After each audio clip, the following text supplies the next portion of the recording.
익산 일빛교회 장권능 목사입니다. 오늘 이처럼 귀한 날, 복된 날, 또 세상이 더 지치고 힘들고 열심히 살아온 한 주간의 삶을 주님 앞에 찾아 나와서 오늘도 세상에서 맛볼 수 없는 하나님께서 함께 하시는 은혜와 위로와 평강과 하나님 주시는 신령한 은혜로 오늘도 행복자로 주님 앞에 예배자로 나가는 저와 여러분 다 되시기를 주의 이름으로 축복합니다. 지지난주에 해마다 미국에서는 일어나는 한 중요한 사건이 있습니다. 물론 다른 사람한테는 중요하지 않지만 저 개인적으로는 아주 1년을 기다리면서 관심 갖는 사건 하나가 있습니다. 그것은 세계에서 가장 투자의 규제라고 하는 사람이 있는데, 돈을 잘 버는 사람이 있는데 그 사람이 바로 누구냐면 워런 버핏이라고 하는 사람입니다. 해마다 이 워런 버핏과 함께 중요한 일을 하는데 경매를 합니다. 그래서 이 워런 버핏 회장하고 하루 한 끼에 식사를 하는데 얼마를 내고 식사를 할 것인가 경매를 합니다. 작년에는 35억 정도 한 끼를 먹는데 그분한테 경매를 해서 낙찰된 사람이 식사를 했습니다. 올해는 얼마의 경매에 낙찰이 됐냐면 샌프란시스코에서 트론이라고 하는 회사를 창업한 CEO가 있는데 저 스티선이라고 하는 회장이 최고가를 경매에 써내서 낙찰이 되었습니다. 우리나라 돈으로 무려 얼마의 밥 한 끼의 식사값을 투자를 했냐면 54억에 낙찰이 되었습니다. 어차피 우리는 아무 관계 없어. 5,000원짜리 백반 먹으면 행복한 사람들인데요, 뭐. 54억에 낙찰이 되어가지고 특권이 있습니다. 뉴 맨하튼에 미드타운에 스테이크 전문 식당이 있는데 스미스 앤드 웰린스키라고 하는 식당입니다. 왜 이렇게 목사님이 이렇게 관심이 많냐고요? 부러워서 그래요. 이유는 단 하나입니다. 적지 않으면 일 수 없는 그런 식당 이름입니다. 언젠가 한 번은 여러분이 됐든 제가 됐든 누가든 갔다 오면 그 스테이크 맛을 서로 알려주기. 그 전문 식당에서 스테이크 하나를 먹으면서 특권이 있는데 지인 7명과 같이 동행할 수 있는 특권을 줍니다. 한 끼 식사에 54억을 투자를 하고 그분하고 한 끼 식사를 하면서 그분에게 질문을 할 수 있는 특권을 얻습니다. 요즘 어떻게 투자를 해야 이익을 얻을 수 있습니까? 요즘 회장님은 어떤 분야에 투자를 하고 계십니까? 이런저런 이야기를 하면서 1시간을 보내는데 들어가는 돈이 무려 54억입니다. 20년 동안 해마다 1년에 딱 한 번 일을 해오는데 이 엄청난 돈을 어디다 쓰느냐? 샌프란시스코에 아주 빈민촌을 살리는 비영리 단체에 투자를, 자선단체에 그대로 기부를 합니다. 참 돈도 잘 벌지만 참 의미 있게 잘 써서 제가 관심을 갖습니다. 오늘은 투자 얘기 좀 하려고 합니다. 투기와 투자의 차이를 아십니까? 시작. 투기나 투자나 제가 볼 때는 똑같이 돈 버는 일입니다.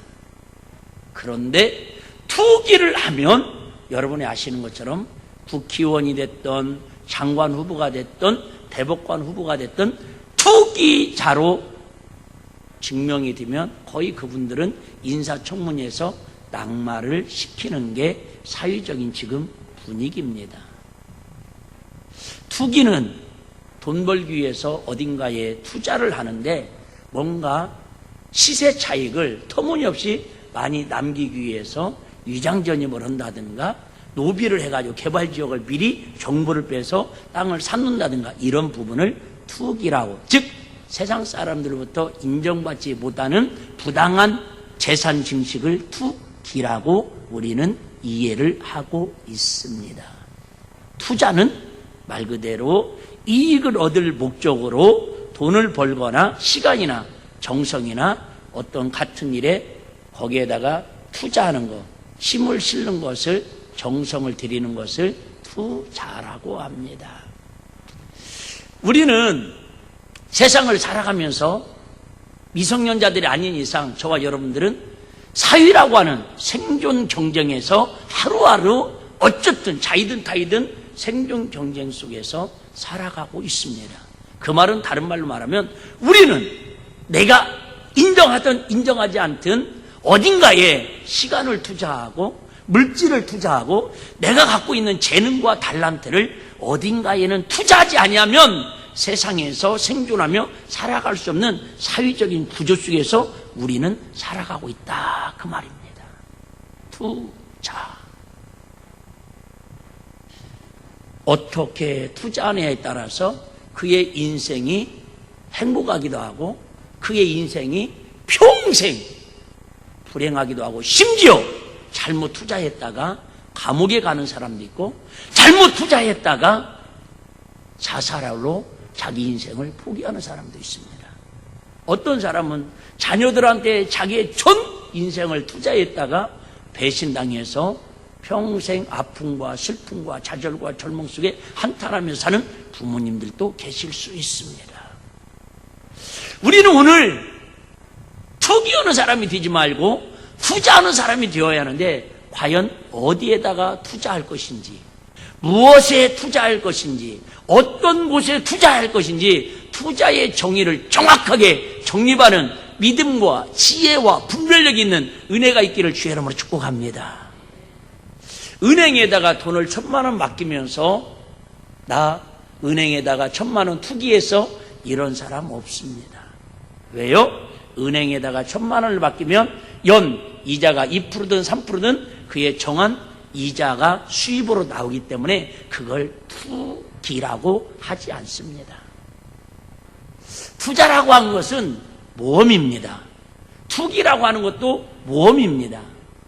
제가 이런 말씀 드리면 참 조심스러운데 저도 젊은 날에 개척을 서울에서 투기가 아니라 투자를 했습니다. 믿음도 없고 경험도 없는 하여튼 뭐 그래서 그런지 어쨌든 교회에 개척교회를 투자를 했는데 쫄딱 망했습니다. 싸그리 망했습니다. 그래서 어떻게 할까 하다가 우울증 올 것 같아서 새벽 예배 일찍 드리고 회사에 취직을 했습니다.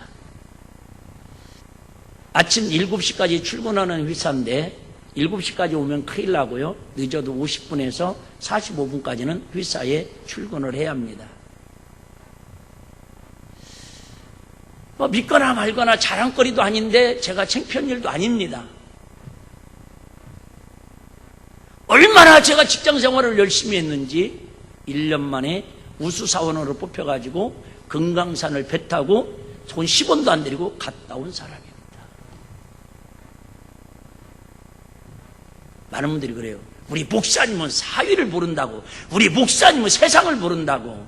이걸로 어느 정도는 증명이 됐겠지요? 지금도 제일로 생각나는 건 그 유람선에서 저녁 뷔페 먹은 게 제일 기억이 많이 남습니다. 그때 직장에 갔는데 엄청난 사람들이 새벽에 출근을 합니다. 정말 놀라운 건 정말 얼굴도 너무너무 잘생기고 인품도 내가 볼 때는 너무너무 훌륭하고 그런 거 있잖아요. 난 TV 보면서 한 번씩 화가 나는 게 있어. 장관은 어쩜 그렇게 장관처럼 얼굴이 생겼더라고. 요즘은 많이 바뀌었어. 인물도 딱 보면 야 저분은 사장님이다. 누가 봐도 사장님감이다. 그런 분들인데 박봉에 시달리면서 아침 7시까지 출근하면서 하루하루 그렇게 피 말리면서 전쟁터에서 살아가는 모습을 보면서 아니 저분들은 이런 회사 와서 저렇게 고생할 분들이 아닌데 왜 와서 저렇게 고생할까 너무너무 궁금한 거예요. 저는 궁금하면 못 참거든요.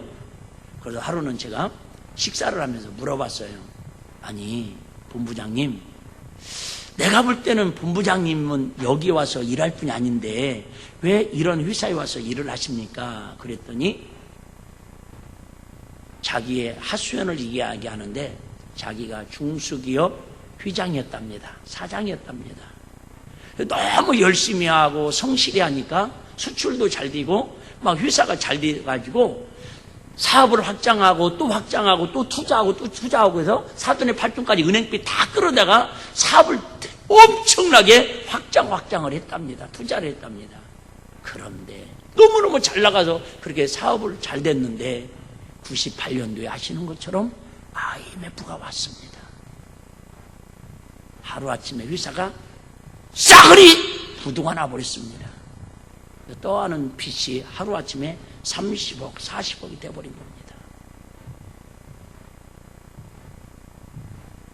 자기가 평생 10원도 안 쓰고 모아도 30억, 40억을 갚을 수가 없다라는 거예요. 그러니 월급을 받아도 은행에서 작업당하니까 무슨 기쁨이 있고, 밥을 먹어도 모래알을 씹는 것처럼 무슨 기쁨이 있고, 어떤 사람과 만나더라도 마음에 기쁨과 행복이 없다라는 거예요. 왜요? 한 번 투자 잘못했더니 그의 가정과 인생과 그의 일가 직접 권속들이 다 파멸이 되어버리더라, 그 말이에요. 여러분, 세상의 투자는, 투기는 더 위험하지만 투자도 이렇게 모험이 따르는 게 투자입니다. 저는 그래서 사업하는 분들한테 항상 제가 사업의 노하우를 나름대로 알려드립니다. 오늘 그거 알려드리는 시간은 아니고 핵심은 잡으셔야겠죠. 세상에서도 투자를 잘하면 정말로 존귀한 사람으로, 훌륭한 사람으로 존경을 받으면서 리더로 평생 행복하게 워런 버핏처럼 그렇게 살아갈 수 있는 사람도 있습니다. 그런데 잘못된 투자를 해가지고 그의 인생을 망치고 가문을 파멸하고 그의 영혼은 잘못하면 감옥까지 가서 평생 감옥에서 경제사범으로 살아가는 사람들도 있을 수 있는 게 투자의 위험입니다. 네, 세 번째 우리 인사한 거 아시죠? 다시 한번 해볼까요? 좋은 투자할 곳이 있는데 관심 있으십니까? 뭔 말이 아시죠? 여러분, 정말 어떤 투자를 해도 부도나지 아니하고 누구에게도 민폐 끼치지 아니하고 100% 확실한 투자가 있는데 그게 바로 오늘 본문 읽은 하나님 나라의 투자인 줄로 믿으시기를 바랍니다. 오늘 그 얘기하고 싶어서 서로를 이렇게 좀 길게 끌고 가는 거예요. 우리는 모든 관심이 어디에 있다고요? 세상에 돈 되는 일에 투기까지도 하려고 온 정보와 온 출세에 모든 것들을 다 동원하려고 하는 게 인지상정입니다. 우리는 어디에다 투자하자고요? 하나님 나라, 천국에다가 투자하는 게 믿음이고 지혜다, 그 말이에요. 오늘 본문은 천국, 목사님 2월 3월에 하나님 나라에 대해서 그렇게 이야기하더니 왜 오늘은 또 천국을 이야기합니까? 오늘 본문의 천국은 십년천국도 아니고 환경천국도 아니고 어디니까요? 죽어서 가서 누리는 하나님 나라, 그곳을 이야기하기 때문에 천국이라고 강조를 하고 있습니다. 예수님께서 천국은 하면서 7가지 비유를 쭉 이야기를 합니다. 천국은 마치, 그러면서 7가지를 이야기하는데, 당시 이스라엘은 우리가 잘 아는 것처럼 팔레스타인은 전쟁이 거의 끊이지 않고 매일 일어나는 그런 분쟁 지역입니다. 지금도 그렇습니다. 정치적으로는 로마의 식민지 지배를 받고 있었습니다. 그리고 동시에 이스라엘의 상징적인 왕도 이스라엘 사람이 아닌 애굽 쪽인 지금의 요르단 사람인 헤롯에게 빼앗긴 왕도 이방인이 그 나라의 왕으로 자리하고 있습니다.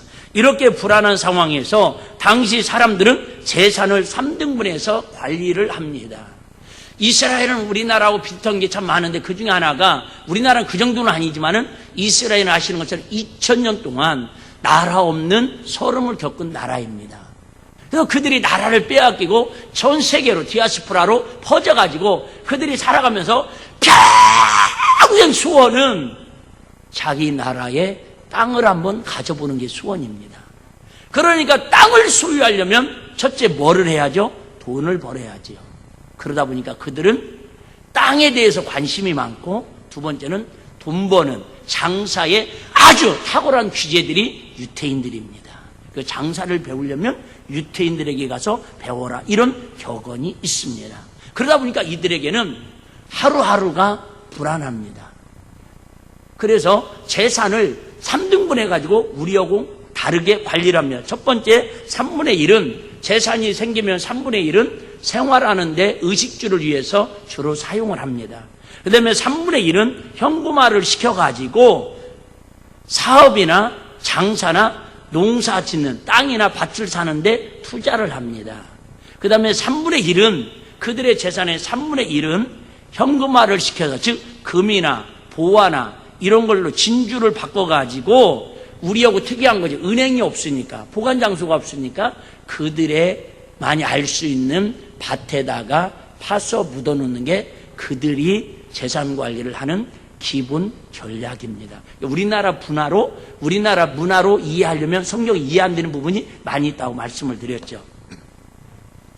어떤 부자가 금은 보화를 많이 모았습니다. 어디다 모을까 보관할까 하다가 집 앞에 있는 남새밭 아시죠? 텃밭에다가 하려고 하니까 지나가는 사람들이 혹시 불안해서, 그래서 논에다가 하려고 하니까 매일 트랙터 왔다 갔다 하고 쟁기질하면 발견될 것 같아가지고 그 많고 많은 논밭 중에서 가장 오지에 있는 산빛다리에 있는 사람들이 자주 다니지도 않는 그, 우리로 말하면 무슨 밭이라고 해야 좀 쓸모없는, 이제 막 개발된 그런 밭에다가 깊이 파고 항아리에다가 금은 보화를 숨겨놓습니다. 그런데 참 사람이 안 되려고 하니까 희한하게 안 되는데, 이분이 그 숨겨놓은 걸 부인에게도 가족들에게도 알려주지 않고 오직 자기만이 알고 있습니다. 근데 생각지 않은 시간에 이분이 심장마비로 잠자다가 급작발작 일어나서 죽고 맙니다.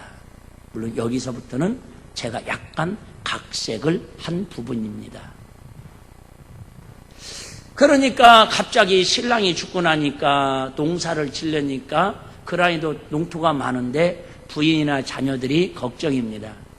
그러다가 어떤 분이 돈이 좀 생겨가지고 나도 땅 좀 사야겠다 하는데 주변에는 비싸서 사지 못하고 저기 먼 산빛다리에 있는 이번에 돌아가신 그분이 농사짓기 힘드니까 땅을 내놨다라는 소식을 듣고 가서 흥정을 해서 싼 값으로 그 밭을 사게 됩니다. 밭을 사놓고 보니까 농사를 지러 가려니까 길도 멀어요. 거기다가 농사를 지어봤자 옥수수를 심어도 옥수수가 잘 자랄까봐 투자의 가치가 확신이 없습니다. 그 1년 동안 땅을 묵혀놨습니다. 1년이 지나서 또 봄에 와가지고 농사를 지려고 하니까 깝깝합니다. 직접 가서 농사를 지려니까 힘들고 땀나고 여기다가 씨앗을 심어야 잘 날까 안 날까 걱정도 되고요.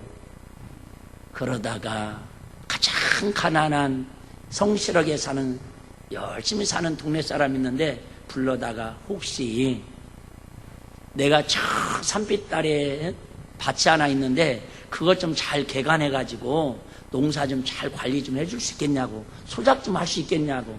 그러니까 이 성실한 청년이, 젊은 분이, 아이고 그럼 놀고 뭐면 뭐돼요. 저는 땅이 없는데, 저는 농사 짓고 싶어도 밭을 개간하고 싶어도 땅이 없는데 내가 열심히 소작을 해가지고 이익금을, 소작금을 주인에게 드리겠습니다.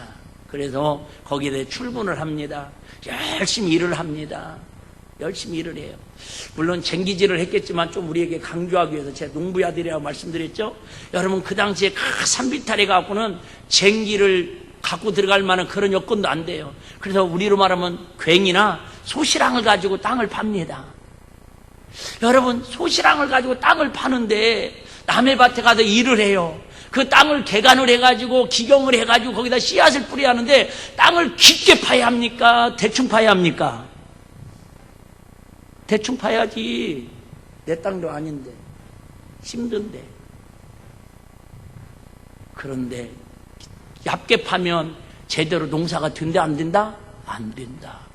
그런데 이 젊은 농부는요, 있는 힘껏 들여가지고 소시랑을 막 힘껏 땀을 뻘뻘 흘려가면서 땅을 파나갑니다. 그런데 어느 순간에 땅을 딱 파는데 덜커덕 걸리는 게 있죠. 이게 뭐다냐 생각해봐요. 만약에 농부가 요령이나 피고 내 땅도 아닌데 옥수수 심으면 많이 나오면 많이 드리고 없으면 나 굶으면 되지, 이런 심부를 가지고 땅을 대충 팠다면 이 보아 있는 항아리를 발견하지 못했을 거라는 거예요. 그런데 뭐예요? 최선을 다하는 거죠. 땅을 깊이 파는 거지요. 그랬더니 열어봤더니 세상에 그 항아리 속에 금은 보아가 가득 차 있는 거예요. 우리나라 문화하고는 다르죠. 우리나라는 이렇게 되면 주인에게 드리던가, 여러분 몇 년 전에 아시죠? 여기 우리 가까운 김제 마늘밭에서 5만 원짜리가 비루프대, 그러니까 뉴스 나오는 거예요. 할 일을 하면 뉴스 안 나오죠. 그래서 그걸 덮어놓고 집에 와서 곰곰이 생각을 하다가 그나마 집 한 채 있는 것을 다 팔으려고 합니다.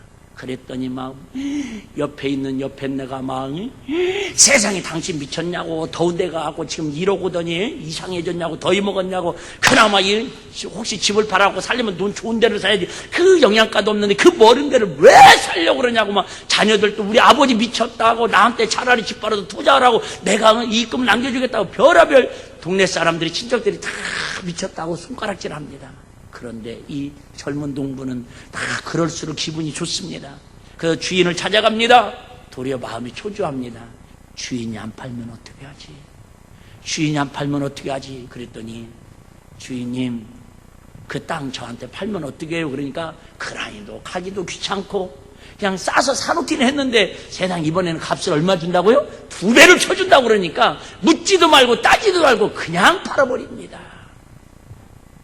그리고 와서 동네 사람들하고 잔치를 하면서 기뻐한다라는 게 오늘 천국에 대한 비유라고 우리에게 교훈하고 있습니다.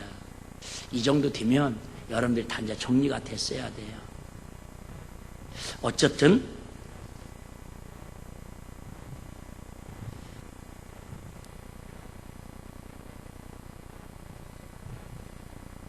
보화를 발견한 사람은 밭 주인이 아니라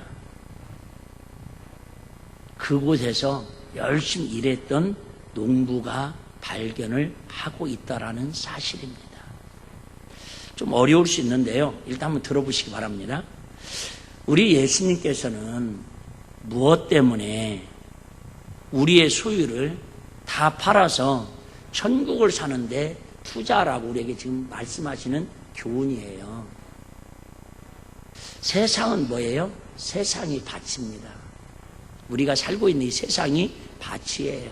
근데 이 세상 밭에 어딘가에 하나님께서 금은 보화를 묻어놨다라는 거예요. 금은 보화를. 그 금은 보화를 소득을, 금은 보화를 내가 갖기 위해서, 내가 취하기 위해서 내가 갖고 있는 세상의 물질, 시간, 모든 정성을 다 들여가지고 어딘가에 밭 가운데 숨겨져 있는 그 보물을 여러분들이 사라는 거예요. 투자하라는 거예요. 투자하라는 거예요. 오늘 여기에다가 투자하는 사람은 최고의 탁월한 워런 버핏보다도 1000만 배 투자의 귀재가 될 줄로 믿으시기를 바랍니다.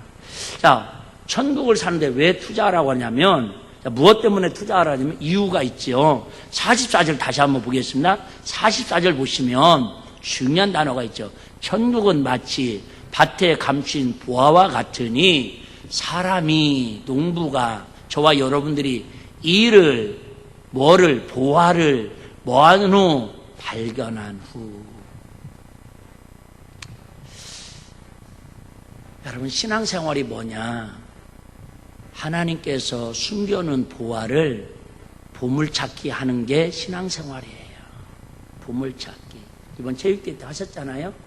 보물찾기 한 사람들은 막 얼굴이 휘심에 미소를 짓고 막 우리 중고등 아이들은 막 나한테 와서 자랑을 해. 목사님 이게 뭔 줄 아십니까? 뭔데? 문화상품권이요. 보물찾기에서 상품으로 받았다 그 말이지요.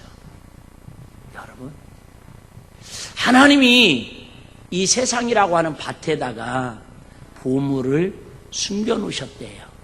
그 보물이 뭐라고요? 천국이래요. 옆 사람한테 물어봐봐요. 보물이 뭐래요? 시작. 보화가 뭐래요? 물어보기만 하면 뭐예요? 다 보는 사람이 있어야지. 자, 내가 물어볼게요.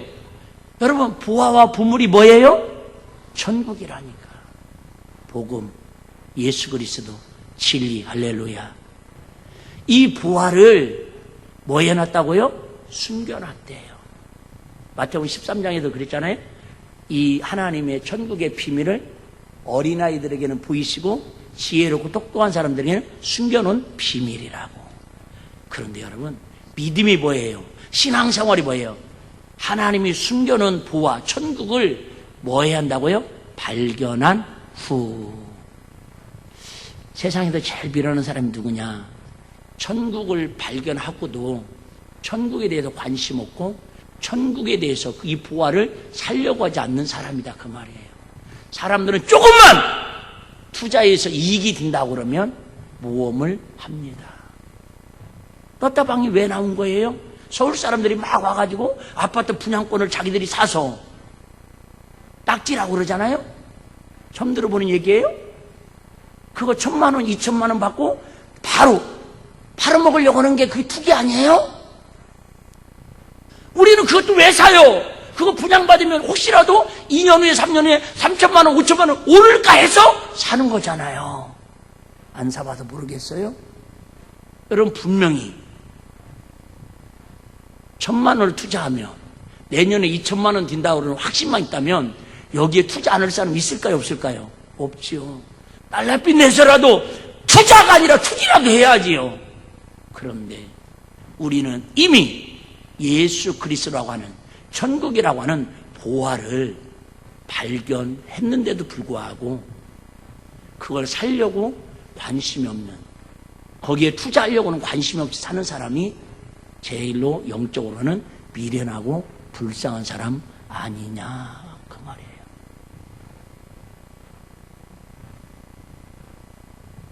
못 알아듣는 분이 지금 반전이 넘으니까 내가 또 다시 강조합니다. 골든바가 있어요. 골든바 아시죠? 골드, 예? 금괴. 금괴를 10개를 갖고 있는 분이 급하게 처분할 수밖에 없는 긴급한 현찰이 필요해요. 금괴 하나에 1,000만 원씩 가는데 급전이 필요해가지고 금매로 300만 원씩 판다고 그러면 여러분 사야 돼요? 안 사야 돼요? 돈 없어도 어떻게 사야 돼요? 빌려서라도 어떻게 해서라도 사치 얻어서라도 바로 사서 그 다음날 넘기면 얼마는 받는데요? 800은 받을 수 있잖아요. 이런 투자라면, 이런 투기라면 안 올 사람 누가 있겠어요? 근데 그런 줄 알면서도 못하는 이유는 왜 그러죠? 혹시 가짜 금일까봐, 사기일까봐 그런 거 아니에요? 여러분, 천국이 골든바보다도 더 못 믿을 만한 그런 가치냐 그 말이죠. 골든바는 금은 사기일 수도 있고 금은 가짜일 수도 있지만 천국은 어느 누구도 가짜라고 이야기할 사람이 지구촌에 한 명도 없다 그 말이죠. 근데 저와 여러분들 이미 천국이라고 하는 보화를 발견했어요. 뭘 통해서? 예수 그리스도를 통해서, 믿음을 통해서, 하나님의 사랑을 통해서. 할렐루야. 아직 발견하지 못한 분들은 발견하지 못하고 신앙생활에 여러분의 시간과 여러분 물질을 투자하는 사람이 안타까운 시간을 보내고 있는 사람들이에요. 오늘 확실히 얘기하기는, 간절히 바라기는, 아직 보화를 발견하지 못한 분들은 천국이라고 하는 보화를 오늘 확실히 영안이 열려져서 믿음의 눈이 떠져서 발견하는 은혜가 있기를 주여는 축복합니다. 이거 발견하지 못하고 교회 다니면 힘들어요. 이거 보화 발견하지 못하고 교회 봉사하고 믿음 생활하려면 너무너무 힘들고 시험이 많아요. 그런데 천국의 보화를 발견하면 이게 확실한 천국의 부활과 가치를 느껴진다면 누가 뭐라고 해도 어떤 손해가 온다 할지라도 핍박이 올지라도 그걸 사기 위해서 전 재산을 다 처분했던 농부처럼 우리는 거기에다가 올인하면서 살 수 있는 사람이 가장 지혜로운 사람이라는 거예요. 다시 얘기할게요. 제가 말도 안 되는 억지소리 하는 거예요. 제가 교회 말아먹고 직장 가서 1년 만에 어쨌든 믿거나 말거나 모범 우수사원이 돼서 금강산을 공짜로 갔다 왔다고 얘기했어요. 2000년도에. 죄송해요. 제가 여러분 세상에 나가서 목사 아니면 그만큼 성실하게 안 사람처럼 보이냐 그 말이에요.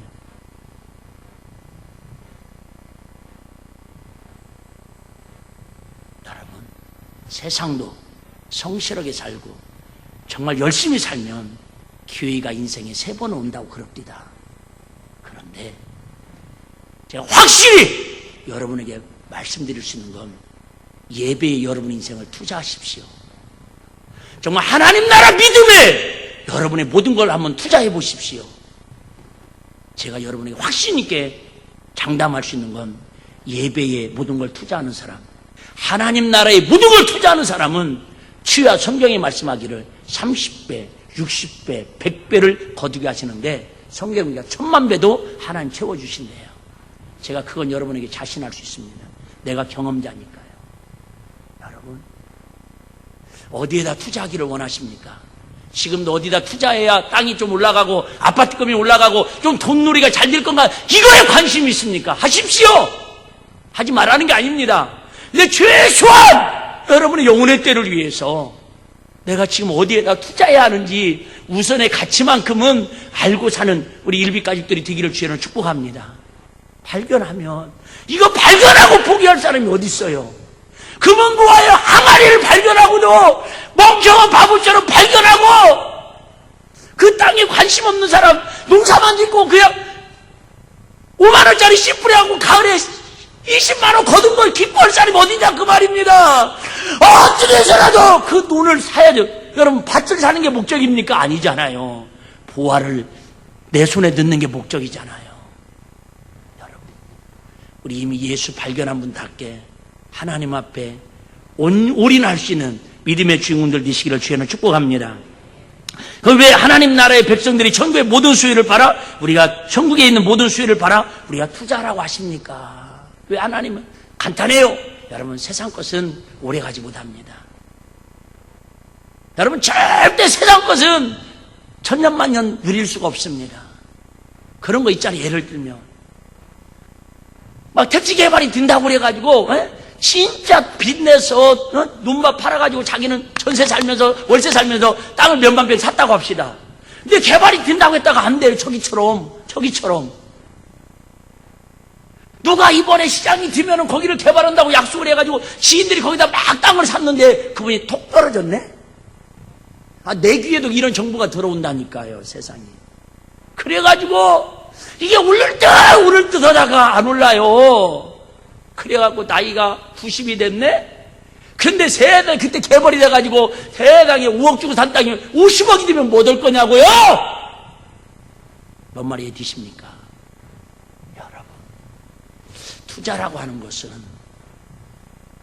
내가 투자 때문에 평생을 종로로 타듯이 노예처럼 그렇게 살면 그건 투자가 아니라는 거죠. 세상은요, 아무리 잘 투자해도 참된 자유가 없고 평안이 없고 그로 인해서 참된 행복이 없습니다.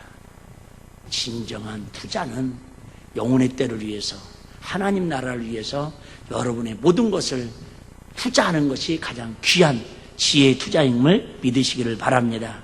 그렇다면 우리가 어떻게 그러면 천국에 투자할 수 있을까요? 여러분 세상이 눈에 보이는 건 투자할 수 있겠어요? 눈에 보이는 건 투자할 수 있겠어요? 그런데 천국이 눈에 보이지 않는데 내 귀한 시간, 내 귀한 물질 어떻게 천국에 투자할 수 있겠냐 그 말이에요. 44절에 보니까 첫 번째는 발견한 사람들이 투자할 수 있고요. 그럼 어떻게 투자할 수 있냐 보면은 천국은 마치 밭에 감추인 부와 같은 사람 일을 발견한 후 숨겨두고 기뻐하여 돌아가서 자기의 모든 수익을 뭐하여? 다 팔아. 두 번만 시작. 다 팔아. 시작. 다 팔아. 여러분, 천국은 내 모든 것을 다 팔았어도 투자할 만한, 올인할 만한 가치가 있는 곳이 천국이라는. 아니, 바꾸게 얘기하면 내가 살면서 내 인생의 모든 것, 내 삶의 모든 걸 투자할 곳은 천국밖에 없다라는 거야. 할렐루야. 모든 걸 다 걸 것. 세상 것은 여러분 아까 했죠? 3분의 1로 투자하든 여윳돈을 투자하든 여러분 재산 증식하는 거 저는 별 관심 없습니다. 어차피 재산 증식해도 11조도 떼먹을 건데요. 뭐. 여러분, 물론 부자 되세요. 투자 잘 하세요. 투기는 하지 마시고.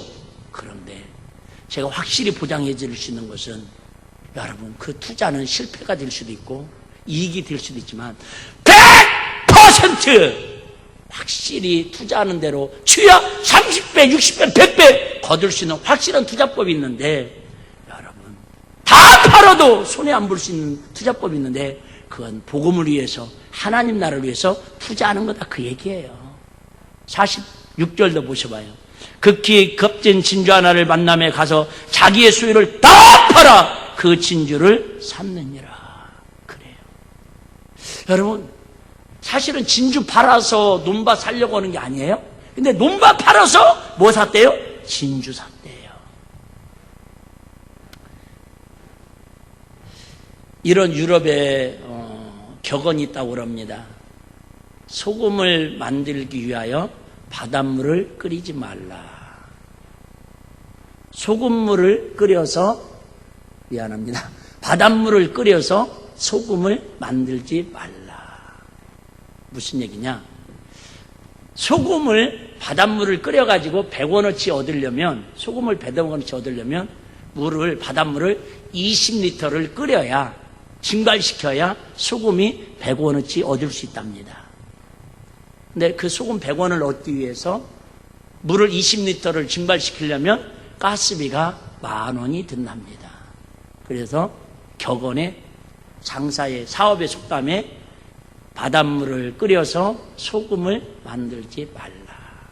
그런데 우리는 바닷물을 다 끓여서라도 한 주먹에 100원어치 소금을 만들어내는 게 천국에 대한 가치를 아는 사람들이다, 그 말이에요. 좀 말이 어렵죠? 천국에 투자하는 방법은 두 가지가 있습니다. 하나는 돈 없이, 값 없이 천국을 사는 겁니다. 이사야서 55장 1절에 2절에 보면 이렇게 말씀하고 있죠. 같이 한번 읽어봅니다. 시작. 너희 목마른 자들아 물로 나오라. 돈 없는 자도 오라. 너희는 와서 사 먹기. 돈 없이, 값 없이 와서 포도주와 젖을 사라. 우리 예수님이 우리에게 말씀하시길, 너는 와서 다 사서 먹기. 공짜로 사 먹으라는 거예요. 공짜로. 이게 뭐예요? 믿음으로 사는 방법입니다. 내가 대가를 지불하는 게 아니라 이미 예수님이 나를 위해 다 지불을 해놨기 때문에 예수 이름으로, 믿음으로 우리는 천국을 이미 살 수 있도록 하나님이 특권을 허락할 수 있다, 그 말이죠. 두 번째는 좀 전에 말씀드렸죠. 다 팔아, 다 팔아, 다.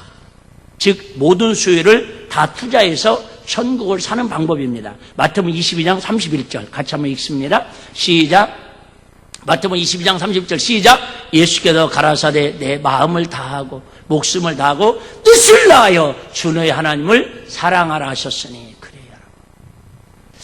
주님을 사랑하는 일만큼, 하나님 나라에 투자하는 것만큼 올인할 일밖에는 저는 세상에 올인할 일이 없다고 생각하고 살아가려고 노력하고 있습니다.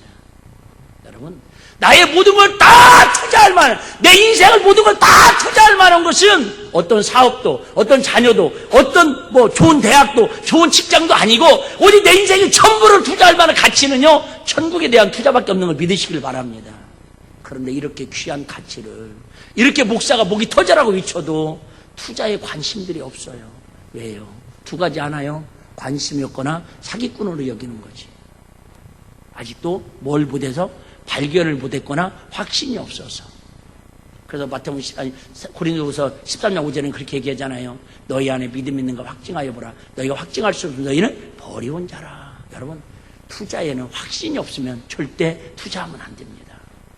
우리 시험 볼 때도 그런 얘기 하잖아요. 1번 쓸까 3번 쓸까 막 1번 갔다가 3번 갔다가 볼펜으로 막 이렇게 돌려봤다가 막 그러다가 결국 뭐예요? 처음에 확신이 들었던 걸로 써야 대부분은 정답에 그래도 가깝다라고 하는 확률을 이야기하잖아요. 여러분, 세상의 모든 투자는 확률입니다. 확률 게임입니다. 그런데 하나님 나라에 투자하는 것은 말 한마디 하는 것까지, 오늘도 예배로 찬양 먼저 와서 예배로 찬양 드리는 것까지, 믿음으로 고백 한마디 하는 것까지도 하나님 나라에 100% 투자로 쌓여진다라는 거예요. 할렐루야. 이게 믿어지는 게 믿음이고 지혜예요. 설교가 뭐예요? 세상을 자꾸 투자할 곳을 발견하는 여러분들을 자꾸 여러분이 갖고 있는 모든 걸 어디에다 투자하라고? 영혼의 때 하나님 나라에 투자하라고 여러분을 제가 떴다방 그죠? 그 사람들처럼 자꾸 이렇게 뭐라 해요? 이렇게 꼬신다고 표현은 그렇고 하여튼 여러분을 이렇게 모집하는 모집책이에요. 제가 모집책. 그런데 여러분, 이 모집책에 걸려드는 은혜가 있기를, 약간 걸려드는 어리숙함이 있기를 주의 이름으로 축복합니다. 예화 하나만 하고 마치겠습니다. 예수님 이후에 가장 복음 사역을 위해서 헌신하고 충성하고 정말로 초계처럼 자기 목숨을 버리면서 복음 사역에 하나님 나라에 투자했던 사람이 바울 사도를 부인할 사람이 아무도 없을 겁니다. 그도 그런 인생을 살았지만은 그의 아주 그 이후에 그렇게 인정받는 사람 중에 한 분이 누구냐면, 여러분 다 많이 들어보셨죠? 인도에 썬다싱이라고 하는 분이 계십니다. 썬다싱. 이분은 맨발의 전도자라고 그래서, 인도는 아시는 것처럼 힌두교고 완전 불교 국가 아닙니까? 근데 16살 때에 하나님의 은혜로 개종을 하고 회심을 합니다. 예수님을 만나고 나서 너무너무 예수님 은혜가 감사하니까, 야, 예수님 나를 위해 십자가 빌려 죽으셨는데 내가 어떻게 예수님의 은혜의 복음을 증거하며 살 것인가 고민하다가 그는 평생 신발을 신지 않고 맨발로 복음을 전하고 다니다가 40살에 죽음을 맞이합니다. 인도가 지난주에도 제가 인터넷 보니까 50도를 넘어간다고 그러더라고요. 어느 날 작은아버지가 어마어마한 그 지역의 부자입니다. 이 작은아버지한테 아들도 없고 딸도 없습니다. 조카인 선다싱을 불러가지고 이야기합니다. 조카야, 선다싱, 네가 아는 것처럼 우리 집에는 자녀가 없다. 근데 우리 집은 재산이 어마어마하게 많다. 그래서 이 재산을 너한테 다 물려주기를 원한다. 단 조건은 하나다. 나도 그런 작은아버지 만났으면 좋겠네. 그죠? 조건은 다 하나다. 예수 믿는 거 포기해라. 예수 믿는 거 포기만 하면 내가 너를 양자로 삼을 뿐더러 내가 있는 전 재산 다, 어마어마한 재산을 다 주겠다라는 거예요. 썬다싱이 1분 1초도 고민하지 않고 생각하지 않고, 작은아버지, 나는 천하를 다 줘도, 어떤 명예, 권세, 부경을 다 줘도 예수님과는 바꿀 수 없습니다. 예수 믿는 건 포기할 수 없습니다. 단호하게 거절을 합니다. 작은아버지가 뭐 화가 나가지고 다시는 내 발에 눈에 보이지 말으라고, 우리 집에 얼씬도 하지 말으라고 그러면서, 그래도 마지막 조카니까 밥이나 한 끼 먹고 가라고 해서 식사를 하는데 그 밥을 먹고 토하고 쓰러집니다. 알고 보니까 밥에다가 독을 탄 겁니다. 그런 핍박을 받으면서, 여러분 인터넷 검색해보면 아시겠지만 세계에서 가장 오지 중에 하나, 가장 영적으로 암흑지인 하나가 어디에 있냐면 티벳이라고 하는 곳이 있습니다. 다 설명 못 드려요. 그곳에 가서 20년 동안 20살 때부터 40살 때까지 20년 동안 그 티벳을 중심으로 가장 힘든 사람들을 상대로 복음을 전하다가 어마어마한 핍박을 당하고 멸시와 곤란과 역경을 당하다가 실종이 됩니다. 지금까지도 하나님 외에는 그의 시신이 어디에 묻혀 있는지 알 길이 없답니다. 그가 그렇게 세상의 모든 재산과 어마어마한 부귀영화를 가질 수 있음에도 불구하고 그는 어디에, 하나님 나라에, 천국에 그의 인생을 투자하면서 그 젊은 날을 맨발로 다니면서 그 우지에 가서 복음을 전하다가 흔적도 없이 주님 나라에 가서 지금 머무르고 있는 걸 믿으시기를 바랍니다. 그게 영적인 투자의 가치를 아는 사람만이 할 수 있는 길이다, 그 말이에요. 초대교회에서도 다 팔아가지고 하나님의 공동체를 이뤘던 그 교회가 성령 충만한 붕의 역사를 이뤘습니다. 근데 아나니와 삽비라는 다 팔긴 팔았는데 인간적으로 얼마를 감췄다가 그들은 비참한 치유를 맞이하고 말았습니다. 근다고 여러분에게 아파트, 논밭 다 팔아다가 하나님께 드리라는 거 아니에요.